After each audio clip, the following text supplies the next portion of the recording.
Bonjour à toutes et à tous, c'est Lamso, j'espère que vous allez bien. J'étais pas très actif ces derniers temps, excusez-moi, je faisais le décor que voici, il est très beau, hein. Bon, il est pas terminé, il manque une plante juste là, pour le rendre encore plus parfait. Cette vidéo consiste à choisir un PC portable, parce qu'il y en a beaucoup, parce que c'est compliqué d'en choisir un. C'est pour ça que je vais vous aider. Alors pour voir les différents PC portables, il n'y a pas 36 000 sites. Moi je vais aller sur Topachat. C'est pas le meilleur au niveau des prix, mais en tout cas pour voir différents modèles, je trouve que c'est un des plus pratiques et un des meilleurs. Du coup, c'est parti. Alors nous voici sur la page de Topachat. On voit tous les différents PC portables qu'il y a. Et c'est vrai qu'il y en a pas mal. Il y en a plein de prix différents. Par exemple là il y en a 3 au même prix. Et par exemple lequel est le meilleur? C'est pour ça que je suis là. Alors le premier choix logique, ça va être celui-là, ça va être l'Asus ViBook E14 qui coûte que 329 €, qui a un prix extrêmement bas pour un PC portable, mais il est plutôt pas mal. Déjà vous avez un écran en 1080p, et ça c'est assez rare pour ce prix, une dalle 14 pouces qui est petite mais toutefois très agréable, avec un Intel Celeron N44020, donc c'est pas le meilleur processeur au monde, avec 4 Go de RAM. Donc c'est un PC portable plutôt correct, il vous servira seulement pour regarder des films, regarder des séries, aller sur Word, aller sur un navigateur internet, mais vous aurez du mal à faire tourner des jeux, même vous ne pourrez pas vraiment avec ce prix. Autre PC portable mais qui n'y a pas dans la liste, c'est les Chromebooks. Les Chromebooks ne coûtent pas très cher, certains, et sont plutôt pas mal pour la même chose. Pour si vous voulez aussi regarder des films, des séries, etc. Donc là, des trois qu'il y a là, c'est celui-là le meilleur choix possible. Ok, ensuite, autre PC portable, c'est le Acer Sweets, bref, 1, qui lui est à peine plus puissant, aura toujours une dalle 14 pouces en 1080p, mais cette fois-ci le processeur sera légèrement plus puissant. Et ça c'est toujours agréable, ça ira légèrement plus vite pour certaines tâches. Vous ne pourrez toujours pas jouer avec ce PC portable. Ok, après on va commencer à augmenter beaucoup les prix. On va être autour des 500 €. Et autour de 500 €, il n'y a pas 36 millions de PC. Il y en a pas mal, mais il n'y en a pas non plus trop. Ça veut rien dire ce que je viens de dire. Voilà, donc ensuite on a le Acer Aspire 3. Qui lui a une dalle beaucoup plus grande, 17,3 pouces, c'est de l'HD+, donc c'est une résolution 900p, c'est entre du 1080p et du 720p, et c'est plutôt correct, avec toujours un Intel Pentium, cette fois-ci N50 5000, 4 Go de RAM, un SSD de 256 Go, des tâches assez simples, mais cette fois-ci vous pourrez faire plus quand même de grosses tâches avec, peut-être même pouvoir jouer à certains jeux. Et sinon un autre PC portable qui lui vaut aussi beaucoup le coup, parce que lui cette fois-ci a 8 Go de RAM, une dalle 17,3 pouces en 900p, cette fois-ci avec un premier PC avec un chipset de la marque AMD, donc c'est le AMD A12, et lui est très bon aussi, et il sera mieux pour le multitâche et tout, parce qu'il aura 8 Go de RAM, et pour ce prix c'est très intéressant pour un PC portable. Celui-là vous pourrez commencer à jouer avec, vous pourrez faire toujours les mêmes tâches. Il reste très bon pour le prix. Et sinon vous avez une autre alternative qui lui est aussi très bon, c'est le HP 250 G7 qui lui a cette fois-ci une dalle 15,6 pouces en 720p. Bon c'est 768 mais c'est du 720p. Un i3 de 7ème génération, 8 Go de RAM. Donc celui-là vous pourrez jouer avec un i3 vous pouvez jouer avec, 8 Go de RAM aussi. Vous pourrez pas non plus faire tourner des gros jeux avec, mais vous pourrez déjà commencer à faire tourner des petits jeux, faire du multitâche, lancer par exemple Premiere Pro, Photoshop et tout. Avec celui-là vous pourrez. Et celui-là coûte 529 €. Ok, donc maintenant on va commencer à rentrer dans les PC portables à 600 € qui vont être un peu plus intéressants. Je pense par exemple au Asus ViBook S14 Numberpad, qui cette fois-ci a une dalle 14 pouces en 1080p, cette fois-ci avec un Ryzen 3 et 8 Go de RAM. Donc celui-là sera assez puissant pour faire tourner des jeux. Vous pourrez pas non plus faire tourner des jeux au maximum, mais vous pourrez commencer à jouer avec. Ça reste à peu près pareil pour tous les autres PC portables que je vais présenter après. Si vous n'aimez pas AMD, il y a celui-là qui est l'autre alternative, c'est le Dell Inspiron 14 qui est aussi très bon, 1080p, et cette fois-ci un i3 de 10ème génération, 8 Go de RAM, et cette fois-ci un SSD de 512 Go, alors que l'autre c'était un SSD de 256 Go. Donc un peu mieux, c'est toujours très agréable. Pareil, donc celui-là vous pourrez jouer un peu avec, faire toujours du multitâche, faire toujours tourner des logiciels assez simples, même un peu complexes, comme par exemple Premiere Pro, qui est quand même un gros logiciel. Et donc celui-là commence à être vraiment pas mal, pour 600 €. Là on commence à monter un petit peu en prix, on est à 629 €, donc pas plus cher que ça en vrai, comparé à celui d'avant. Mais celui-là a un processeur beaucoup plus puissant. Non, pas forcément, mais il y a un processeur plus puissant, c'est un Ryzen 5 3500U, 8 Go de RAM, un SSD de 512 Go, et avec ça vous pourrez quand même bien jouer à plusieurs jeux, faire toujours tourner beaucoup de logiciels et tout. Donc celui-là marche très bien, c'est un très bon PC portable. Malheureusement il n'a qu'une dalle 14 pouces, c'est un petit peu le truc regrettable, mais pour 629 €, c'est celui-là que je conseille vraiment. Ok, et si vous aimez les grands écrans, donc là on a toujours un Dell Inspiron, cette fois-ci 17, donc une dalle 17 pouces, un i3 de 10e génération et 8 Go de RAM. Celui-là par contre, attention, il pèse assez lourd, il pèse 3 Go. Il pèse 3 kg. Donc c'est un peu plus lourd. Vous pourrez toujours tourner les mêmes logiciels qu'avant, mais il aura un peu plus de difficulté vu que c'est un i3. Voilà, mais il marche tout à fait bien. Et là, ça y est, on va commencer à rentrer dans les PC plus gamer. Celui-là, je prends l'exemple de celui-là qui est vraiment un excellent PC portable. Parce que ça y est, on a enfin une carte graphique intégrée. Et ça, pour jouer, c'est le meilleur truc possible. Alors, c'est qu'une GTX 1050, c'est peut-être pas la meilleure carte graphique, mais au moins ça évitera que le processeur ait tout à calculer pour lui-même.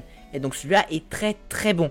Pour 700 €, c'est le meilleur. Franchement, vous n'aurez pas de meilleur pour le prix.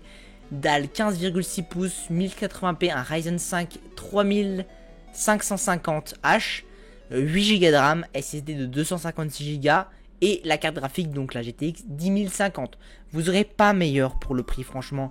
Celui-là est juste excellent. Et après, quand on monte de prix, ça devient beaucoup moins intéressant, je trouve, parce que là, tous les PC portables entre 700 et 800 € ne valent pas le coup. Vaut mieux prendre le PC portable que j'ai présenté juste avant, donc le Asus TUF Gaming, qui lui est excellent, parce que là, vous n'avez même pas de carte graphique intégrée, et des fois, vous vous retrouvez même avec des i3 pour 769 €.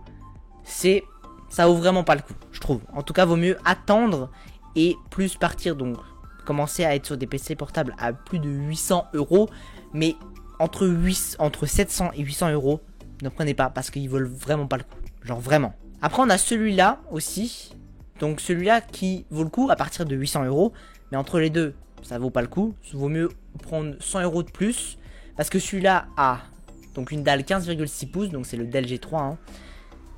1080p la dalle, donc c'est très intéressant, un i5 de 10e génération, 8 Go de RAM, SSD de 256 Go de stockage, et vous avez une GTX 1650, donc bonne carte graphique qui permet de faire tourner quand même pas mal de jeux et les faire tourner quand même en bonne résolution sans trop de difficultés.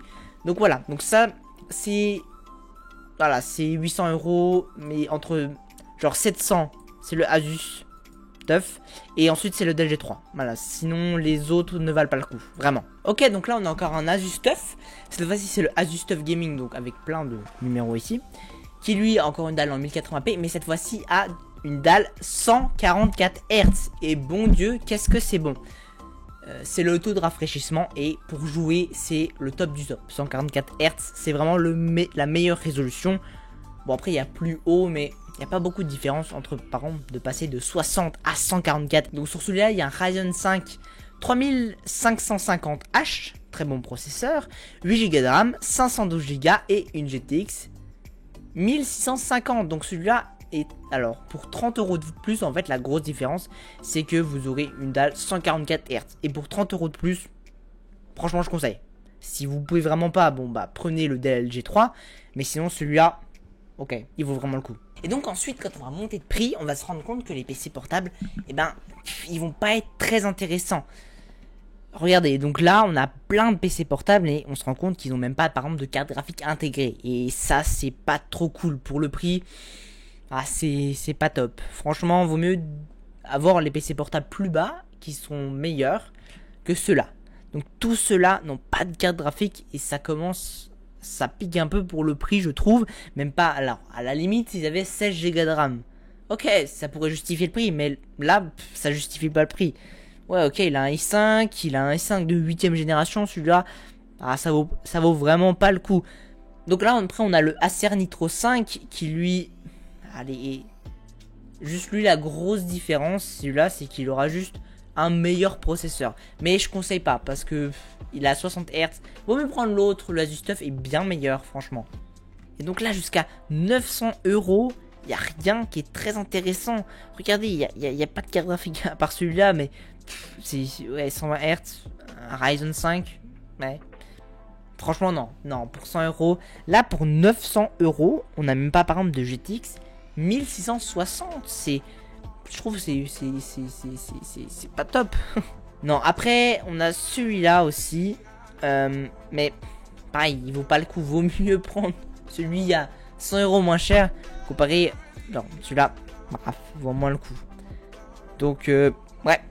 En tout cas, après, pour vraiment avoir un PC portable gamer vraiment haut de gamme, vous aurez rien au-dessous de 1000 euros. Hein.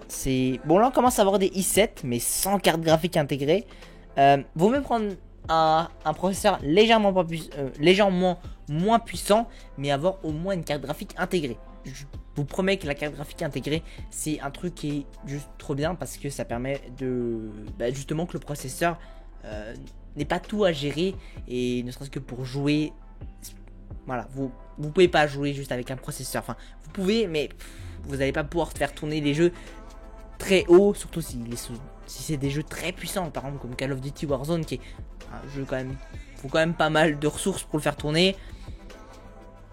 Voilà, donc là on a 1000 euros et on a toujours les mêmes cartes graphiques. C'est un peu bon, c'est un peu nul, hein. Et donc c'est au-delà de 1000 euros qu'on va commencer à avoir des trucs très intéressants. Alors là, par exemple, on a un PC à 1000 euros. Allez, c'est à 1000 euros, mais on a une carte graphique, allez, légèrement plus puissante. Pour ce prix, ça vaut pas vraiment le coup. Celui-là ne vaut pas le coup comme processeur, comme PC portable. Ok, il a 16 Go de RAM, mais non, je vous le conseille vraiment pas. Au pire, vous achetez votre PC portable, vous demandez à un informaticien, si vous ne savez pas le faire, de rajouter de la RAM, parce que ça c'est très facile quand même à faire. Vous avez juste à le démonter, c'est assez simple, et vous rajoutez votre barrette de RAM de 8 Go de RAM. Voilà, vous avez 16 Go de RAM pour 50 euros de plus. Allez, 60 euros de plus, mais non, sinon ça vaut pas le coup. Ne serait-ce que là, on commence à être des PC portables à plus de 1000 euros. Et bon, c'est une AMD Radeon. Je suis pas trop. Alors, j'adore AMD pour les processeurs, mais au niveau des cartes graphiques, j'aime pas trop. Hein. Il y a plein de trucs. Ne serait-ce qu'avec Premiere Pro, il y a des trucs qu'on peut pas utiliser. Et non, j'aime pas. Donc, bah non, je suis désolé. Donc, je conseille pas vraiment les Messi Bravo. Là, regardez, ils valent pas le coup, les PC portables. C'est ça qui est hallucinant, c'est que vous avez juste une GTX 1650 Ti. Et ouais, il y a un peu de différence entre les deux, mais autant mettre une 1660. Genre, pour le prix, largement. Et donc là, pour commencer à vraiment avoir des trucs ultra intéressants, il faut monter à 1100 euros. Parce que là, on commence vraiment à avoir un gros changement avec le Dell G3. Et bon, on le retrouve enfin, le Dell G3 15. Qui cette fois-ci a une dalle 15 pouces en 1080p, heureusement, un i5 de 9ème génération, 8 Go de RAM, et cette fois-ci une GTX 1660 Ti. Enfin. Et oui, là on commence à avoir vraiment des bonnes cartes graphiques. Mais il faut monter à 1100 euros entre les deux prix, donc le Asus TUF à 829 euros et 1100 euros, il n'y a pas vraiment de PC portable ultra intéressant. Celui-là vaut vraiment le coup. Bon, il y a deux avis, mais